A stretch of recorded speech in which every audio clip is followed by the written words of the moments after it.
கொஞ்சம் அங்கே தள்ளி வச்சு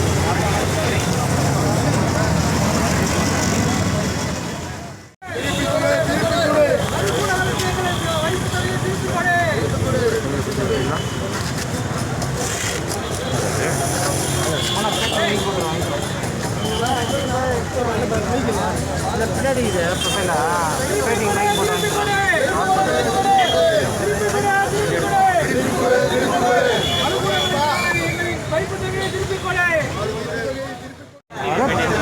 பைக்கு போட்டாங்க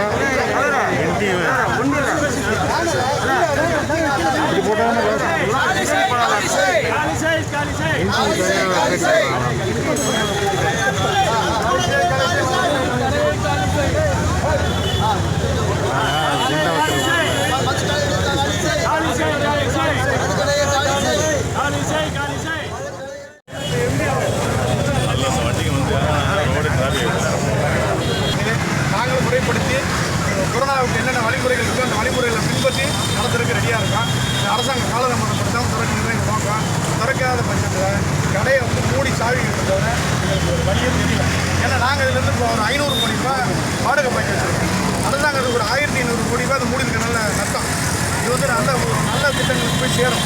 ஒரு 1500 கோடி ரூபாய் நாங்கள் மாதம் காப்பு தொகையை நல்ல நீடித்தம் நல்ல கட்டத்துக்கு போய் சேரும். அது சேராமல் அரசாங்கம் 1500 ரூபாய் இழப்பு எல்லாத்தையும் மனதில் கொண்டு கூடிய வரையில் முதலமைச்சர் அவர்கள் தெரிஞ்சுட்டு எல்லாத்தையும் தக்க நடவடிக்கை அரசாங்கத்துக்கு உதவும் பண்ணி அரசாங்க சட்டங்களை மதிப்பு ஆற்றினாங்கன்னா அரசாங்கம் கூடிய இதுதான் மார்ச் 17ஆம் தேதி தான் முதல் மூடு விழா நடந்தது.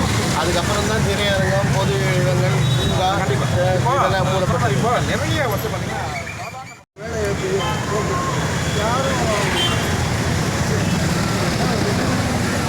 தொழிலாளர்கள் எந்த 3 லட்சம் பேர் தமிழ்நாடு இப்போ கார் மூட்டினால தொழிலாளர்கள் இல்லை. எல்லா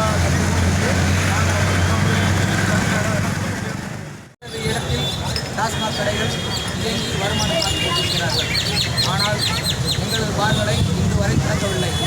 நாங்களும் தமிழக முதலமைச்சர் துறை அமைச்சர் வரை அனைவரையும் சந்தித்து அவர்களது கோரிக்கை மனுக்களை தொடர்ந்து கொடுத்தோம். ஏற்கனவே இன்று வரை எங்களுக்கு சரியான தீர்வு ஏற்படவில்லை. இதற்கு மேல் எங்களால் எங்களது கட்டிடங்களையோ பார்களையோ எங்களிடம் இருக்கும் ஊழியர்களையோ பாதுகாக்க முடியாத சூழ்நிலையில் உள்ளோம். ஆகவே ஒன்றை எங்களது பார்களை உடனடியாக திறக்க வேண்டும், அல்லது எங்களது இடத்தில் இருக்கும் மதுக்கூடங்களை, டாஸ்மாக் கடைகளை, மதுக்கடைகளை காலி செய்து எங்களது கடைகளை எங்களிடம் ஒப்படைக்க வேண்டும். நிறைவேறாத பட்சத்தில் நாங்கள் அனைவரும் நீதிமன்றம் சென்று கடைகளை அடைக்கும் போராட்டம் நடத்த வேண்டிய சூழ்நிலையில் தள்ளப்பட்டுள்ளது. ஆகவே மாண்புமிகு தமிழ்நாடு முதல்வர் அவர்கள் கண்மனை இயங்கும் பரிசீலனை செய்து எங்களது வாழ்வாதாரத்தை நம்பி தமிழகம் முழுவதும் உள்ள 4 லட்சம் குடும்பங்களை காப்பாற்றுகிறது. நான் இப்போ ப்ளே பண்ணேன் சத்யன். இது வந்து காலேஜ் கரோனா டெஸ்ட்டு. இது வந்து அண்ணா சாமி எல்லாம் சேர்ந்து அமைச்சர் வீட்டு வாசலில் யார் இது? வாய்ஸ் அழகமாக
இல்லை அவர்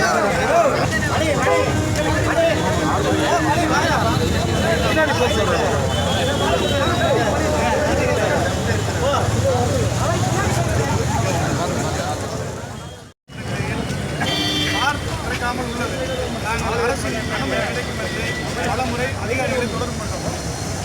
மறுபடி துறை அமைச்சரான அமைச்சரவர்களையும் பல மனுக்கள் கொண்டுள்ளார், பல கோரிக்கைகள் இன்று வரை திறக்கப்படவில்லை. காலமுற்று நகராக மாறியிருக்கின்ற மேலாண்மை இயக்குநரிடம் பல முறை அவர் தேதிக்கான தேதிகளை மட்டும்தான் எங்களுக்கு சொல்கிறார்கள்.